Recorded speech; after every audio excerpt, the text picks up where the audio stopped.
Hey everyone, Margarita here. I'm going to film this video on what I was talking about in the last video that I'd filmed about the conversation I had with my dad the night before he lost his vision, went permanently blind. He went blue, they had to resuscitate him, and he was in septic shock January 8th of 2024. And I want to talk about the conversation we had the night before that on January 7th, 2024, which was a Sunday. Now, that day, I had brought in all of my medical documents, which I also read on the video and made public, my medical documents, my actual real medical documents, not the fake ones my mother has falsified within the systems. Because I had an upcoming workers' comp hearing, even though I was 100% self-employed for a long time, I had just went to go temporarily work at this restaurant the last 10 weeks of my pregnancy. Ended up having a ventilation system issue where it was not sucking up the carbon monoxide off of the stove. And I ended up permanently injured for the rest of my life over it. And I never received payment from anybody, not for the treatment, not for lost wages, nothing. And so I was finally getting a court date all these years later, because it had been, 6 years before I got my first court date. And even today, as I'm filming this, it's been over a year since then. I still don't have, there's the court dates, they keep pushing them off, playing games. They don't have any intention on paying me. And they're judging me on what I look like as well. So I had to gather these documents the days leading up to the day I went to go talk to him from all the providers, and I had them all with me. So I read them to him because it was noticeable that my mother was repeating delusions about me ever being injured to him and my daughter. And at some point, the Oxford Center, it was called the Oxford Recovery Center at that time, I believe, still, but it was being operated properly at that time. They still had a doctor on staff. Everything was being ran properly. And I came with the script from my own primary doctor as well. So it was like double backed. At this time, everything was legit. I was still treating daily. I still didn't really know if I was going to make it at that point. It was so extreme. I couldn't speak or deliver sentences properly, and everybody's screaming delusions, and there was all this chaos and conflict in my house, and my dad was coming in causing some of it. And it was due to my mother repeating the delusions while they were alone, and then bringing my daughter over there while they were out driving around doing driver's training while I was here laid out. And I kept telling him I didn't want her over there or any of my kids over there. And he would still bring the older two over there to his house with her there and go against what I said. And those were the reasons I didn't want them over there, is because she repeats delusions to people, and then those people operate on it. So the people at the center, they could tell that my older two kids were getting manipulated, and that they were operating on false information. They could see all the chaos and all the conflict and everything going on in my life. And then my daughter had kicked out my windshield a few years prior and ended up, it was shattered into pieces. The whole thing almost flew out while we were on the freeway on the way to treatment. And my dad actually had to leave work and go get her and bring her home due to her behavior, but it was actually due to my mother pumping them both up full of delusions. So that was the reason, and that was ongoing for quite some time. It was like about 2 years. It was about a solid year where it was extreme, and a good 2 years where it was real bad like that. And the people at the center had witnessed it. And that's when they decided to sit my daughter down and speak with her and tell her, look, your mom's really sick. You're going to have to learn how to accommodate that and accept that. The behavior is not tolerable. She's got brain injuries too. And it didn't really matter. She was trying to not listen to what they were saying. And then they brought out a book about hyperbaric and carbon monoxide poisoning and how it looks like a mental disorder or a drug problem. And that's what my mother was already portraying to people about me for decades before my injury ever even occurred. I just so happened to get an injury that makes it look like that as well, ironically. And then she's got Munchausen by proxy and withholds treatment in the medical system in which she worked. So they did speak to her privately about this. And then separately, they brought my dad in and spoke with him as well. Because you could tell they had both had the same view, or at least that's what was coming out of their mouths, regardless of what they really thought, I don't know. But, they did tell him, look, she is very sick. She is very injured. That's why she's here. Nobody promised her anything. She's been in control of her own care the whole time. She knew this was the cure and the treatment. She couldn't get treatment within the medical system, and that's why she came here with us. Nobody here told her to do anything, because my mother had also told him I was getting ripped off. She's probably telling other people that too. So they spoke with him and said, look, she's in control of her own care. She did all of this. She's been treating all this time. At this point, it had been almost 2 years. This is all very real. We don't know how long this is going to take. She has a really serious case. We've never seen a case quite like hers, where it's intermittent and there's so many exposures, and then gave birth while suffering from it, then during the pregnancy, and then removed all that time. And then the place, ironically, I returned, and they operate with no ventilation system at all one time, and it caused an extreme overload. So by the time it was all known, there's not usually carbon monoxide injuries like that. And then it breaks through the brain tissue and that person lives to talk about it. That's not a normal situation. So they explained to him all of those things that were going on, because they saw it was directly causing all these problems in my life and the people around me. And it was actually my mother doing all of this and pumping them all up full of delusions. So basically they both got spoken to separately. I was out and about gathering my medical documents the previous few days from the few providers that have been involved long-term, the few that are on my team, because everybody else I dismissed right away after one visit who did not help me any. And so I took him upstairs to his room that Sunday on January 7, 2024, and I read them all to him, because it seemed, even though he had spoken to them about 3 years prior, he had seemed to revert back to screaming these delusions and saying that he wasn't really screaming. It was more my kids were screaming, and then he was just kind of coming in and repeating these delusions. So that's why I read them to him and went over what was all written by each provider and said, look, I have to go to court for workers' comp finally. I don't know if I'm even going to ever receive anything, but it's been all this time, and I paid for a lot of my own treatment out of pocket, $165,000, and my private insurance, it was not their responsibility to pay. And they did, because it was a medical emergency. And they spent almost $200,000 just on the treatments. That's not even including all the visits where I didn't receive any help. And there was about 22, 23 visits where I didn't receive any help. And so I went over all of that with him, read everything to him. He was pretty much in tears by the end of me reading everything, because he kept being told things that were not real about my situation by my mother. Because they're alone quite often. They're there by themselves, all those years. And here she's just repeating all these delusions to him, and it's coming out of his mouth long term over and over. And he was pretty much in tears by the time I was done reading everything. And that was the last night I seen him fully at the fuller capacity that he was after that first septic shock incident, where he made a pretty good comeback by this time. It took till December-ish, and then New Year's Eve is when he went into the hospital, and he was in the emergency room for a few days. It took a few days before they got him a room. That's when they moved him upstairs to floor 4 or 5 at Beaumont Wayne, where he had been for every visit. He got brought back, all these repeated visits.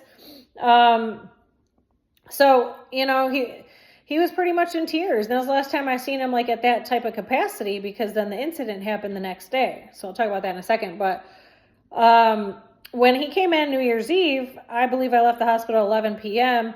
He was in the emergency room. He was having even more neurologic, I don't know what you would call it. It was weird.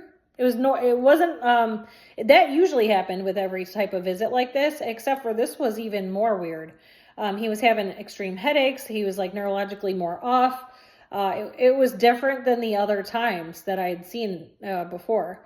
And so he stayed in the ER for a while.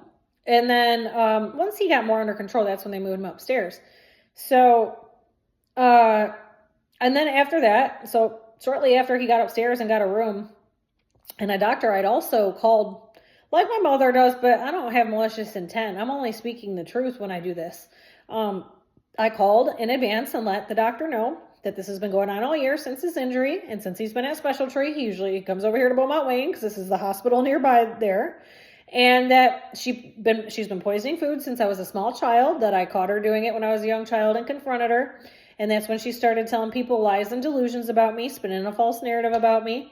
And that I started having extreme heartburn. It feels like extreme heartburn, but what it is the poison coming back up. So at age 10, I started experiencing that every day, which actually went on the entire time she had access to my food, all the way until I moved out when I was 18, before it started to dissipate. And then there was clear periods where she had no access to my food. There was no problem. As long as I don't eat the wrong thing, because there is permanent damage to my digestive system because this happened to me as a child and long term.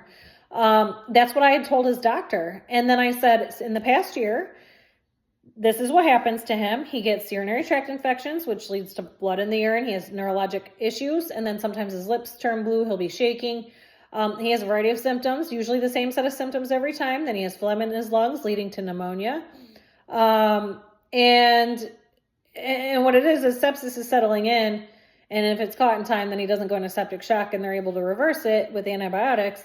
And that's what I told him. I said that this has been going on his whole injury. That's why he keeps being brought back here. And when I told him all that, he said, well, I never heard of that before. And I'm like, well, I don't care if you never heard of it. That's what it is. That's what's going on. I just don't know what the substance is. And the way the system is built, it's not built to check for it properly, which I know because I hired a private lab years ago and had a whole conversation with the lady on how it all works. And I already knew to some degree how it worked. And we had a really long conversation. She knew that I understood it all very well, and that you have to guess the right substance or category of substances in order to find it in one system, which the hospital is not taught to check for that. So they're never going to find it. What they're checking for, it's not going to be found that way. And they don't check for carbon monoxide poisoning properly either. And I've known that my whole injury, I've known that. So he knew, like I told him, and then he kind of dismissed what I said, just acted like I was crazy and like, oh, well, I never heard of that. So that's not what it is. I'm like, okay, but it is, and this is what she does, and I'm warning you, and that's why he's here. And you can look in his history that he's been here, I don't know how many times. That's where he went when he had the first case of septic shock, and he was intubated. That's where the surgery was done, when he got the trach tube.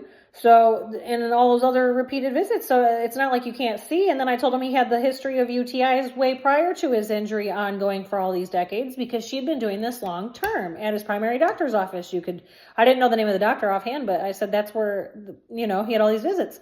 So he didn't want to believe me. I did tell him. And then also, so what else we talked about that day was, I guess my mom had came in, it was either that day or the day before, and she had gotten some mail because it was like tax season was coming up, and it was about his 401k and the amount of money that was in it. And whatever retirement funds sent some documents, and she opened the mail and she read them, and I don't know the amount, but she came in yelling at him while he was in the hospital bed, screaming at him about the amount that was in the 401k account. I guess she had expected there to be well over $100,000 in there, and apparently it was less than $100,000. I don't know the number. He didn't exactly state the number, and I had never previously asked either. So I don't really know. I have been doing their taxes since 2009. She didn't even know that until his injury. But we never talked about his 401k or how much was in it. So, or I've probably seen it on like some documents. I just like overlooked it. Don't really pay attention to it. It's none of my business. I don't care. It's not my money. It has nothing to do with me. My household, my finances, and my situation's been completely separate my whole adult life. So it's nothing I was ever paying attention to. But he did tell me they had a huge argument over the amount that she got in this letter that was in this 401k. Expecting it to be well over $100,000. It was nowhere near $100,000 apparently, like significantly under $100,000. I don't think she told him the number because he didn't state the number. And then after the injury and he started coming out of it, I asked him if he remembered, and he said no. Because what I tried to do eventually was, after I got some legit power of attorney documents signed a couple months later, I tried to get them at the best time possible. And I'd been carrying them around since August of 2023 because I saw what happened the last time he got intubated and how out of it he was for so long. He couldn't pay the bills properly, and there was starting to become issues. So I had them drawn up. I would have did it myself. I was doing all these other things. Anyway, I was carrying them around the whole time. I had them drawn up. Not only that, but we talked about power of attorney from the day of his injury, from the day I saw him the next day after the surgery. I don't know if it was probably that day or the next day. Because I paid all his bills that day. My mother was in California. She was gone for the first 4 days of the injury. She'd been gone a week. She was not supposed to come back for 3 months. I did go pay all of his bills. I didn't have any issues. I managed to take care of everything. And my daughter and I helped him pay some of his bills for the first 7-8 months before he got intubated the first time. So we managed to get by with no power of attorney, no paperwork. But we did talk about the power of attorney papers and if he had anything in place, if there's a will, if there's this, that. Nothing. There was nothing ever was in place, ever, all along. We've talked about it at least 20 times up into that point. So that was the last time we had talked about it, was January 7th of 2024. But I guarantee we did talk about it at least 20 times prior to that, from the time of his injury, so almost a year. And we never talked about it prior to his injury, but that was that whole time period we talked about it so many times. And he was fully with it the first 6-7 months, fully with it. And there wasn't one in place. I'm 100% sure there was not one in place. So I will get to that, because that plays a role in the crimes my mother's committed. And she's trying to point the finger at me saying I committed those crimes. And actually, I can actually prove that she committed those crimes. And none of the police departments will even look into it. And here they are they're promising her false charges on me for what she actually did that I can prove. And they won't even investigate. And they're promising to still put the false charges on me anyway, with no proof. No investigation. So I'll get into that in its own episode. So that's why I wanted to mention it in this episode, because there's so much to this story and this situation. And if you watch my entire situation play out, it's going to take me over 1,000 videos, because this has been going on my whole life. And it keeps going on because the person committing all the crimes is still walking around free. So we did talk about all that night again. And I said, I have him with me. Obviously, we weren't going to be able to get him signed in that moment. But I said, okay. So he was finally making his way back to be able to sign them. And for the last couple of weeks, right before he went to the emergency room that week prior. And I said, okay, so I have him. We'll sign him, once you get back to special treat, whatnot. That's when we'll get to signing him. He's like, okay. And we don't. So she had no clue we'd been talking about this all along. And that I'd had them drawn up for 4 months at that point. She had no clue. So I'll get to how I can prove it all later. And I'm going to show the proof, because I have it all. And then what she tried to do to me and all the false charges in two cities, she tried to put these charges on me. But we talked about it. He was about to cross, he was crossed the threshold. We just had to get him out of the hospital. I'm like, okay, so we'll get to that, soon. We'll get it done very soon in case something else happens. But we also talked about his 401k, his retirement. They had this huge argument. She's extremely mad about the number. I'm thinking it's probably, I don't really know. It's probably 50, 60, 70 grand maybe, is what I'm thinking, just based on the argument and her reaction or whatever. I don't know what she thought was in there, or where she came up with the idea, how much it should be, where that idea came from on the thought process behind. I'm not even sure. What he did tell me is they had a very big argument about it. That's my main point. Had a big argument. So we talked about numerous serious things, because I was the person he was talking to about all of these things all along from day one of his injury. Even when he first fell, somehow before they rushed him into surgery, he managed to speak to me on the phone. I was still in Ohio when I got the phone call from the surgeon. Oh no, he must have been already at the hospital, because they must have put the phone up to his ear for him or something, because he was able to talk to me. And you could tell I didn't know if he was going to make it. I could tell by the way he was talking. But he was able to talk to me for a second. And I said, I'm on my way up there. It's going to take me some time. I'm not going to be able to get there right away. I'm not going to be able to get there before the surgery, but I'll be there. I'm like, I'll get there. It's going to take me. I knew it was going to take 2-3 hours, because of where I was located. I was down in Ohio. He's up in Royal Oak, Michigan.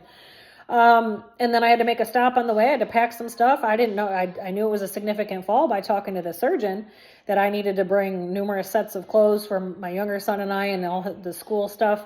There was numerous things, and it was getting real cold, and I didn't want my pipes to freeze. So there were several issues here that I had to hurry up and rush and try to take care of and get up there. So I did talk to him, on the phone, and there was things he told me that he never told my mother, and things that he told me and my daughter that he's never told my mother. And even during that phone call, there was things he was telling me, even after he fell, telling me what to do, go to his house, do this, do that, things she never even knew about. So, we did those things. We stopped at his house. We took care of everything that he asked us to.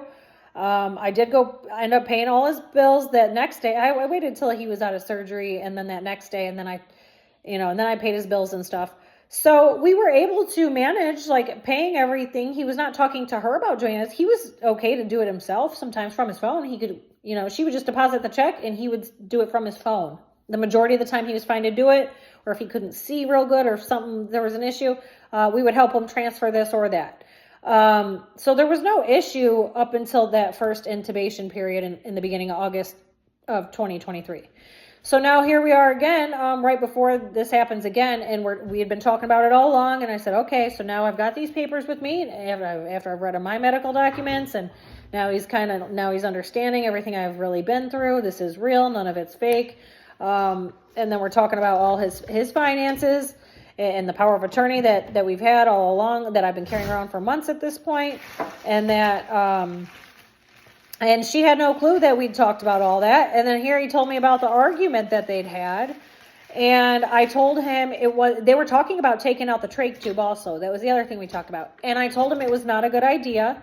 I said, and this is why. So I went straight to him with that, because I talked to a few of the doctors in different areas of this, and nobody was listening to me. They didn't want to believe and that was the other thing I talked to his doctor about the few days prior. They didn't want to believe what I was saying was real, and the poisoned food causes that, and that's why this keeps happening. I said, that's not a good idea. I don't think you should take it out. I said, you need to tell them not to take it out. I said, because this is what's going to happen. As soon as you get it out, she's going to poison your food the second you eat again, and you won't be able to survive the surgery. That's what's going to happen. And so I talked to him directly about that day as well. And we had all the, we'd been talking about everything. So I know what's what. Like, I've been talking to him 100% of the way. I'd been there almost every evening, even though I'm severely injured myself, permanently injured, chronically sick, dealing with a child who suffers same injury, but his symptoms are a little different. He's a little ahead of me. His brain tissue is a little more sealed shut than mine as well. Numerous factors, but dealing with that. And then here I am still getting to my dad almost every night. And I was living in a different state. I managed to make it to him almost every night. There was a few times where I got real unwell from running all over the place, and I was completely laid out at home and couldn't get to him. There was a few times there's more than a few, but it did happen. Maybe a few handfuls of times throughout the first year of his injury. Year 15 months is about 15 months. So yeah, it did happen numerous times because I was so injured myself that all that running around and back and forth and repeated hospital trips at odd hours and all these emergency visits that were unnecessary, and my mother's causing them directly. No one's listening to me. It wiped me out a few times, and there's nothing I could do about it. So there's times I become incapacitated. I overdo it, and then that's the result. And I know that I have limitations, and here I am trying to run everything. Running all over, but there shouldn't be all this running all over, point being. And I managed to do so. I managed to keep it all going. And so here we have been talking about this all along. My mother was not there every day. She was not there daily until she got me completely banned 15 months in. And even then, she was only there like once or twice a week in the beginning for several months, then only 3 or 4 times a week after that for several months. It did not become 5 days a week, 6 days a week until he was intubated. I don't even think she was coming that much when he was intubated the first time. She slowly manipulated her way into being there that often. It was really me who was there every single evening. She would come during the day when she would come, and I would come at night when I would come. We weren't even there at the same time the majority of the time. And if I couldn't make it there, one of my kids generally one of the older kids would make it there if I couldn't come at night, just to make sure he had clean food and dinner every night. It was literally between me and my 2 older kids. I would say about 97% of his injury those first 3 months. It was me mostly, 90% of that time. About 7% of the time, my 2 older kids had, I'd say probably, my daughter was probably there a good 5-6% of that, and then my son another, 2%, because he has a full-time job though. So it's a little different with him, but so that's why my daughter was given his truck as well, so she could get to him in case I couldn't because of my condition. That was part of that, and we talked about moving forward with all these documents, and everything was good. He was in good shape to start to move forward with that following week, as long as he got back to specialty. And then they had that big argument about all that, and I did say that. My mother has triggers that cause her to poison the food. Jealousy, envy, whatnot, different types of triggers. Or if you piss her off for some reason, well, that's a big enough trigger. Not only that, that's a big enough trigger for her to finish him off, because now she feels like she's wasted her whole life. And I can get a little bit deeper into that right now, but there was an incident about 15 years prior where she had basically said everything's hers. She's not sharing anything with me and or my kids, and it's all her. She stayed married. And she walked in and had a whole narc rage fit. And what it was is she had overheard my dad and I talking, and it was actually something about Tori Spelling's mom that was on the TV. And I just said something like, yeah, that's what would happen if something happened to you. That's what would be caused. And she overheard like the last sentence or so and thought we were talking about her. And it was actually like what we heard on the TV. We weren't really talking about her. That's all I said. And like, it was a fact. It wasn't false. And he was like, I know. And, yeah, she went into a whole narc rage about it. This is the funny thing. And that is kind of what has all played out to this day. And I even told Charmaine this years in advance as well. So we talked about numerous things. That was one of the triggers, that would be a big enough trigger for her to want to poison him. Her intention was for him to not live. Her intention was not for him to live, and she knows that the effects are delayed. So by the time it hits him to that degree, she's long gone up out of the picture. She's like at home already, been home for a few hours. By the time his system gets in that state to that degree, it works a certain way. It's several hours delayed. It starts to slowly settle in, and it gets to that. So, you know, it's not funny, but what else was the trigger was the next day, the next morning was my court date to get my house back in my possession from the girl who refused to leave, who did the 100 grand in damage, 100 grand plus in damage, and her 7 kids, and they were only in it for 1 year. They refused to leave. We had only mitigated a certain percentage because we actually had to like sneak in, bust down the door. We had to have the team waiting outside and surprise her and have the dumpster in the driveway and just kind of bust in to mitigate the water damage in the kitchen area and take out the whole kitchen, basically, is what we had to do in the basement. We had to just kind of come in, bust in, and do that initially, and then she wouldn't allow anybody in to do the further work. So the court date was in the morning, and because there was holidays, there was like 4 holidays in there, 3 or 4 holidays. She ironically got an extra 3 or 4 weeks because of that. So it took a little longer. That's why it was the beginning of January, not in November when this happened. Due to the nature, I mean, it was extreme damage. Nobody should have been in the home. There was mold had taken over because she tried to hide it for months. But the court date for all that to get the home back and the keys in my possession and them out of it was in the morning. So that all happened early that morning after I left my dad's room that night. And shortly after, the keys should have been in the mailbox shortly after we had left court, which they were by the time we came, because we stopped at Home Depot and then we stopped at my parents' house. I stayed in the vehicle. My daughter and her friend were in the truck. My daughter's driving. Her and her friend walked into their house. My mom was on the way out the door to go see my dad at Beaumont Wayne. I watched her leave with a container of food. I don't even know what it was, but it was a container of food. And she said something to my daughter's friend along the lines of, I don't know why my daughter doesn't like me very much. And I'm like, you wonder why. So I watched her leave with this batch of food. And the other reason we were there was to grab some tools because we had to demo the house, what was left of the house. We had to get all the carpet out. There's all these things we had to do.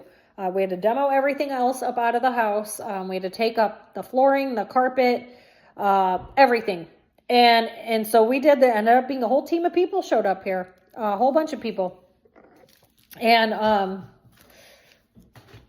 sorry, the whole team of people showed up. But, you know, the point being we had to go to their house to get some of these tools, which he had already said I could have at least 10 times prior when he was fully with it during this whole injury. Already told me I could have whatever tools I wanted.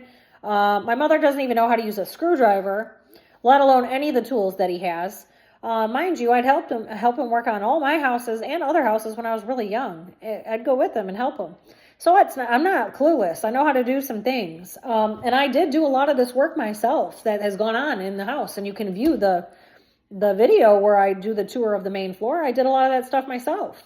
And I am doing the upstairs myself as well. So that's why we were there. We were there to get the tools of what we needed to kind of get some things done to get it more under control. Because then I also had to get like the mold damage under control. But I knew we weren't going to be able to do it right away. We had to get all the materials of the house out first. So we show up there. We get, you know, what we think we might need. And here's my mom leaving with the poison batch of food. I'm still in the vehicle. Don't even make contact with her. I just look at her, and I'm watching her leave with the batch of food. And so that's another trigger, a jealousy and envy trigger, because I got the keys to my house back, and she's jealous that I own the house that I have, and I'm self-made, self-built, and this is my third home that I've owned, and everything's mine that I've paid for myself, even though I was that severely injured all that time and incapacitated all that time, paid for my own treatment and kept my house and maintained it all myself. That made her very jealous and envious at the fact that I got the house back and I wasn't going to be losing the house, and that I managed to get it back in my possession and get everything under control. So that was another trigger. So now you got the trigger with the 401k and the fight that they had the night before. And another thing is, why would you be fighting with somebody who's in that condition to that degree in the hospital, especially after how he'd been the last few days prior? I mean, they shouldn't be arguing about anything like that at all. She shouldn't be arguing with him about anything like that. So what? That was technically his money, his work. Not like she had her own 401k. What's the problem here? So I later figure out, but I'll talk about that in a second. But basically, two triggers. I got the house back in my possession. That's why we're there to get the tools. That's how I watched her leave with the food in her hands, which she intended on feeding him. And then their fight and the argument about the money and the funds. And then hours later that evening, it was already dark out. We had been working on the house for hours. My children had received a text from my mother that my dad was in the ICU, unconscious, intubated again. We didn't really know how extreme. I couldn't get in there for a few days because of the amount of damage done to the home. But I knew he wasn't really responsive either. And he fully was barely, he wasn't coming to at all. Really, he was just for about 2 weeks until he finally opened his eyes at some point to be able to say try to say anything. But he was totally out of it the whole time. He doesn't even remember being transferred out of there I think it was 3 weeks in. He doesn't even remember that. So I'm not sure at what point, because when she transferred him out of there, she did it so she could take him to Vibra again and at the Beaumont and Taylor, where I'm already banned from. She did that intentionally so I wouldn't be able to make it to him. But that was the trigger. I watched her leave her house with the food that day because I happened to be in the vehicle while my daughter was inside grabbing some tools that he already said I could have whatever tools I wanted. He's never going to use them again. And he knows I do all the work on my own houses. So why would he not be giving them to me when she doesn't even know how to use a screwdriver? And now there's a whole other incident on that as well, because she staged a false police incident about 8 months later. She staged a whole false police incident, us trying to come get some more tools at some point. And I'll get to that in its own episode, but I'll prove more manipulation and crimes, because it's actually crimes what she did. Here I've got more false police reports on me. But that was another trigger. It was the food. I watched her leave with it. She must have went right to the hospital with it, fed it to him, and it's delayed. So it took some hours, and that's when my kids received that text. And then when I found him, I wasn't really sure how bad it was. But then I found him a few days later, in that state. It wouldn't have mattered when I got there. He would have been in the same state, and he wouldn't have known I was there either way. But it was that bad, just like the first time around. That's the state he was in all over again. Septic shock, blue in the face. They had to resuscitate him. He's on the ventilator. He's in the ICU. And those were the two triggers. The argument about the money and me getting the house back, both. It was too much for her because she can't handle one, let alone two in one day or at one time or a short period of time. So those were all triggers for her. That's what causes her to poison the food. And I watched her leave with the batch of food. That was for him. She wasn't taking it for herself. That was for him. So, the proof was all there. I even told the doctor a few days in advance. He didn't want to listen to me. Now they're being sued. Bet you he wishes he would have listened to me. I'm pretty sure she hired one of the big law firms in the area, but it was her doing. And she did it. She caused it, and she's going to sue them. Okay, crazy lady. So nobody listened to me on that. That's how it was able to be gotten away with again. She had no clue everything that he had actually told me about their fight and everything that had happened, because I never told anybody. I told Charmaine. That was it. And she knew. So she had everything documented all along the way. Every step of the way, every week, because she knows that my circumstances are very extreme, the crimes are very extreme, and that these large agencies need other people are involved. And I can't seem to make any reports or get anybody to investigate. So she wants to make sure 1 week cannot be missed, because it is that serious. It has been the whole time, and she knows it. So that's why You know, that was the case. It's all documented. All the times we talked about power of attorney, all the times we talked about this or that, she's got it all documented, everything. Because then I'm going to get more into my mother's crimes on what happened with the power of attorney and the false charges that were almost put on me, or whatever happened. I don't even know what the actual result of any of that was. I guess I'll get more into that, and there's probably going to be some more stuff looked into along the way as well. But I'll get to what I do have in another video on all that. So there's numerous other things that I mentioned in this video I will get back on. But it's pertaining to more of my mother's crimes and these police reports and nobody doing anything about any of this. And it just keeps going on and on and on. And none of the hospitals do anything about it. You know, it was more the people in the ICU that were starting to listen to me at Beaumont Wayne. Because that was where he would, it was more serious down there, and he was down there at longer periods of time. So that's where the majority of the people that were listening to me, I'd never previously had contact with that doctor I had told in advance. And then again, I never told anybody, and she didn't know that he told me that they had this huge argument about what amount of money she thought he should have in his 401k. She thought he had like $250,000 or something. I don't know. And she thought it was all hers to spend. Again, we had that little fight where she went into a narc rage 15 years prior when we were actually talking about Tori Spelling's mom. And she thought we were talking about hers. She told on herself way in advance. Yeah, you know, Charmaine documented that too way in advance, years in advance. So, I mean, it's all there. The proof is there in the pudding. Nobody's investigating anything. She's just allowed to operate like a deranged lunatic and commit all these serious crimes and get away with it. Nobody does anything about it. Here I am talking till I'm blue in the fucking face over and over and over, kind of like I'm doing right now. And no one's listening. So the only way to get the word out there is to keep making these videos. Hopefully somebody catches on or sees the pattern or notices anything I'm talking about isn't reality. Like, I don't know. There's so many things that aren't reality in all the things I'm talking about. That's why I'm making all these videos. That is my current job. Again, I do work directly for God himself ever since I've died twice and came back. I knew since the first time. That was the deal I made. And I'm here to expose all these corrupt pieces of shit in the world. And my mother happens to be one of them. And not just her. I mean, there's many. And I do believe in this situation, there is more to what's going on than what I've talked about so far. And I mean, there's a lot more I haven't gotten to, but I'm going to try to do this in order. There is more to this, and I do believe there is about 15 to 20 other people involved directly who would be facing some very serious charges as well. Once I get to that part and I talk about it, because I'm not going to talk about it yet. But there's more to all of this. There is a plot twist here once I get toward the end of the bulk load of what I have to talk about. But I did want to mention all of this, that this was all known in advance. He told me everything. He'd been telling me everything from day one. Apparently, he trusted me more than he trusted her on numerous levels. You know, what can I do?